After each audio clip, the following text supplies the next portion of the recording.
mà ṣe o bàbá Suebebe náà ti ṣe bẹ́ẹ̀ wọ́n ti dágbére fáyé pé ó dìgbà ilé ayé.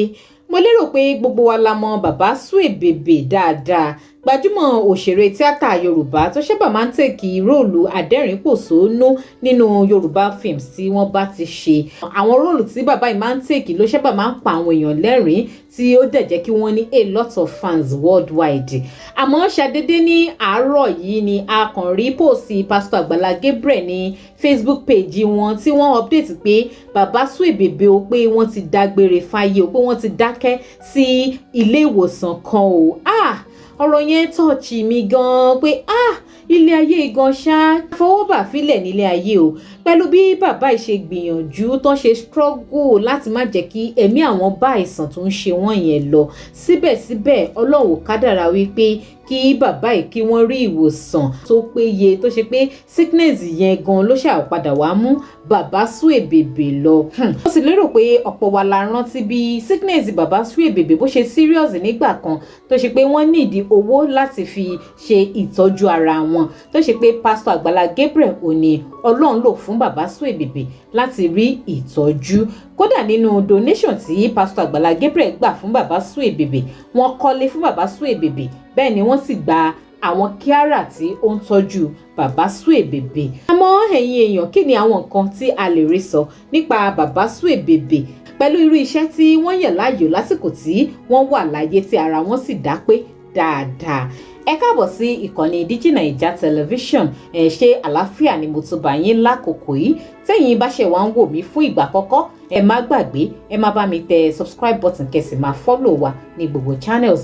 Ẹ má bá mi fún fídíò yìí ní ìka ọwọ́, ìyẹn thumbs of like. Ẹ má bá mi fi ìròyìn lórí ọ̀rọ̀ tá a mú wá sí comment, kẹ́sì má bá wa share fídíò yìí kó máa lọ lórí ayélujára.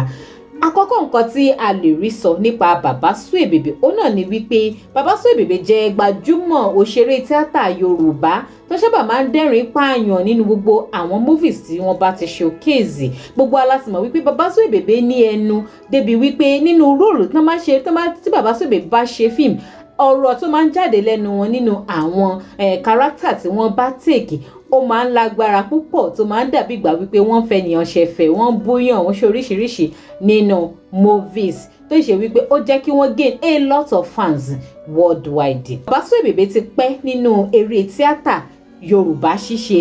Àgbà òṣèré tíátà Yorùbá ó ní bàbá Suebebe jẹ́. Wọ́n ti ń ṣeré bọ̀ ọjọ́ ti pẹ́, ilẹ̀ ti ta sí i. Àgbàlagbà òṣèré ni wọ́n jẹ́ pẹ̀lú tí ọ̀pọ̀ sì ti máa wò wípé irú àwọn àgbà òṣèré yìí ó yẹ kí wọ́n ti ní nǹkan rere lóríṣiríṣi tí wọ́n á ti ní ilé ayé látàrí iṣẹ́ tí wọ́n ń ṣe. Àmọ́ ó ṣe ní láàánú wípé ọ̀pọ̀ ìgbà ojú tá fi máa ń rí àwọn òṣèré tíátà yìí kì í ṣe bẹ́ẹ̀ ni reality wọn ṣe rí. Nítorí nígbà tí a rí ìròyìn pé bàbá Suebebe ara wọn ò yá, wọ́n nílò owó láti fi ṣe ìtọ́jú wọn, ọ̀pọ̀ ló ń béèrè pé kí ló ń ṣẹlẹ̀, kí ló dé tó ṣe pé àwọn òṣèré tíátà wọn ń sábà ní savings, kí ló ń lọ.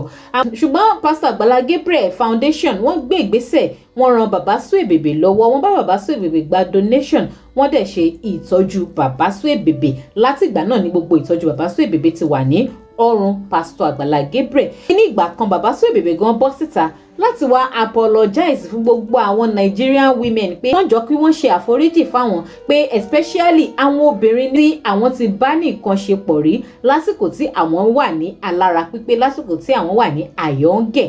Bàbá yẹn ó sọ̀rọ̀ nígbà yẹn, omi bọ́ lójú wọn láti fi hàn wípé wọ́n regret àwọn actions wọn lásìkò tí wọ́n wà ní ọ̀dọ́, nítorí ṣe mọ̀ wọ́n ní owó tí ọmọdé bá kọ́kọ́ rí àkàrà ló máa fi ń jẹ.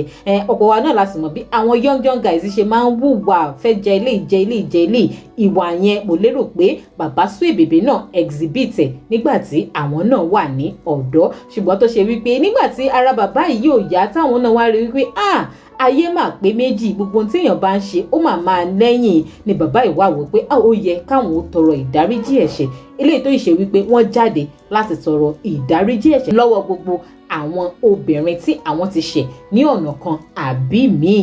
Lóòótọ́ fídíò tí bàbá yẹn ṣe láti fi apologize nígbà yẹn ó gain a lot of controversies. Àwọn èèyàn bẹ̀rẹ̀ sí ní drag bàbá Suebebe lọ́tún lọ́sì, wọ́n drag bàbá yẹn sóté tó ṣe pé àánú bàbá yẹn gan fẹ́ máa ṣèyàn wípé what if tí bàbá yìí ò bá sọ anything, because obviously kò kí n ṣe bàbá Suebebe nìkan ni ó wà ní kàtígórì irú àwọn ọkùnrin báyìí. Ọ̀pọ̀ àwọn ọkùnrin ló wà níta tó ṣe pé tí wọ́n gan burú ju ti bàbá Suebebe lọ, àmọ́ tẹni tó bá dé báyìí òun la máa ń rí sọ. Ọ̀pọ̀ gan tó sì ti ń bínú sí àwọn fámìlì bàbá Suebebe tí wọ́n ti ń sọ̀rọ̀ sáwọn fámìlì bàbá Suebebe pé wọ́n ti ẹ̀ béèrè bàbá Suebebe ẹ̀wọ̀n tẹ́kẹ̀ bàbá Suebebe nígbà tí bàbá Suebebe tára wọn ò yá. At the end of the day làwọn ìwọ̀n wò pé oh, if this is what you have done when you were agile, so definitely you must have even offended your own family.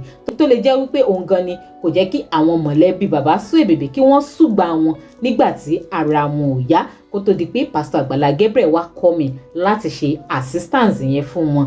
Kódà nígbà tí Pastor Agbala Gabriel gan sì ti ń tọ́jú bàbá Suebebe, I think some few months ago, Pastor Agbala Gabriel gan jáde láti wá bẹ̀ gbogbo àwọn fámìlì bàbá Suebebe wípé kán jọ̀ọ́ kán dìde kán wá wo bàbá Suebebe lọ́dọ̀ àwọn, nítorí látìgbà táwọn ti gbé bàbá Suebebe lọ sínú àgbàlá àwọn táwọn ti ń take care bàbá Suebebe pé kò sí fámìlì bàbá Suebebe kankan tó tiẹ̀ yọjú láti wá wo bàbá Suebebe wípé báwo ni ara wọn ṣe rí, báwo ni ṣé ara wọn yá àbí báwo ni wọ́n ṣe ń jẹun, báwo ni wọ́n ṣe ń mu. Pastor Agbala Gabriel sọ ń gbà yẹn pé ẹnikẹ́ni ò béèrè bàbá Suebebe lọ́wọ́ àwọn, eléyìí tó ṣiṣẹ́ wípé kò dára tó, tí wọ́n sì ń bẹ gbogbo àwọn mọ̀lẹ́bí bàbá Suebebe pé kí wọ́n jọ̀ọ́ kán dáríjì bàbá Suebebe tó bá ṣe pé bàbá Suebebe ó ti ṣẹ̀ wọ́n lọ́nà kan àbí míì.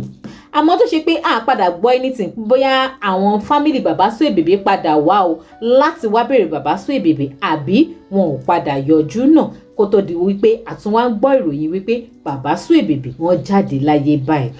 Àmọ́ ẹ̀yin èèyàn, ní èrò ti tèmi, ní èrò tèmi gẹ́gẹ́ bí ẹnìkan, èmi lérò wípé wọ́n ní téèyàn bá ń hùwà láyé kó máa rántí àtúbọ̀tán. Gbogbo ìwà tá a bá ń wò ẹ jẹ́ ká máa rántí pé àwa náà ń bọ̀ ní stage kan tó ṣe pé àti gbápá àti gbẹ́sẹ̀ èèyàn ò ní tí ì kú o, bọ̀ èèyàn á ti dàgbà tó pé èèyàn á wúrí ilé ayé ìbí bíntín. Àwọn ìwà téèyàn ti wá wù sẹ́yìn kò ní ṣe é yí padà mọ́. Oná ṣe máa ń sọ pé nígbà tí ara ẹ bá sì jí pépé, nígbà tí ọ̀dọ́ bá sì wà, kọ́dọ̀ ó fi ara ẹ̀ kó fi ọjọ́ àárọ̀ ẹ̀ kó fi ṣe ohun rere, so that by the time tó bá di ọjọ́ alẹ́ you will not start to regretting those things that you are not supposed to regret. Because irú nǹkan bẹ́ẹ̀ yẹn ló ṣẹlẹ̀ sí bàbá Suebebe báyìí. Ká ní bàbá Suebebe náà ti live life wọn according to bó ṣe yẹ kí wọ́n live ẹ̀ ni, ó possible kó ṣe wípé àwọn mọ̀lẹ́bí àwọn ojúlùmọ̀ bàbá Suebebe ló máa rọ̀gbà yí bàbá Suebebe ká, especially irú ìyàwó bàbá Suebebe àtàwọn ọmọ bàbá Suebebe. Kó yẹ kán fi wọ́n sílẹ̀ ní irú condition yẹn lọ́dọ̀ Pastor Agbala Gabriel láì tiẹ̀ check on them. A ṣe pé bàbá yìí ti ṣẹ̀ wọ́n lẹ́ṣẹ̀ tó yẹ pé ó hurt wọn deeply, tí wọ́n ó difficult fún wọn láti forgive. Ìyẹn ò dẹ̀ túmọ̀ sí wípé ohun táwọn náà ń ṣe ó dáa, because wọ́n ní tá a bá tiẹ̀ wá ń jà kò ń ṣe bí ká kú. Pẹ̀lú condition bàbá Suebebe kò yẹ kí wọ́n fi bàbá Suebebe lẹ̀ láì chẹ́ẹ̀kì lórí bàbá Suebebe. For instance, ẹ jẹ́ ká take case man àgbà òṣèré yìí náà, Olu Jacobs. Ẹ̀yin náà wò wípé ẹ̀yin náà rí pé condition Olu Jacobs náà báyìí for since few years ago now. Olu Jacobs náà wà agile, òun náà ti wà lórí sickness láti ọdún bíi mélòó kan sẹ́yìn, tó ṣe pé ìyàwó ẹ̀ ló dúró tì tó sì ń tọ́jú ẹ̀. Àwọn èèyàn sì ń yìn pé no, this is a good woman, but a good woman doesn't just come like that.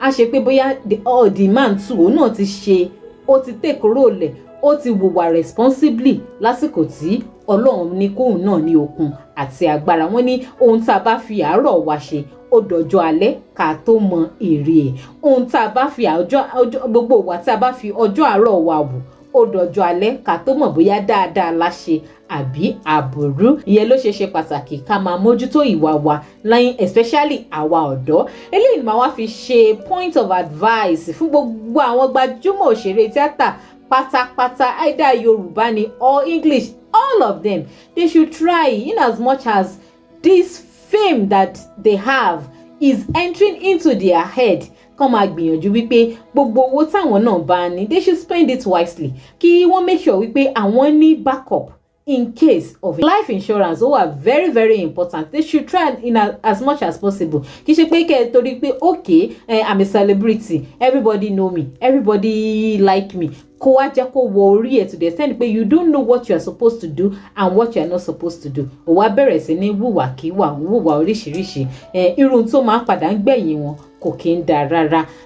Inú mi dùn wípé Ọlọ́run fún bàbá Suebebe ní àǹfààní láti lè tọrọ ìdáríjì ẹ̀ṣẹ̀ lọ́wọ́ gbogbo àwọn tí wọ́n ṣẹ̀ kó tó di pé wọ́n jáde láyé.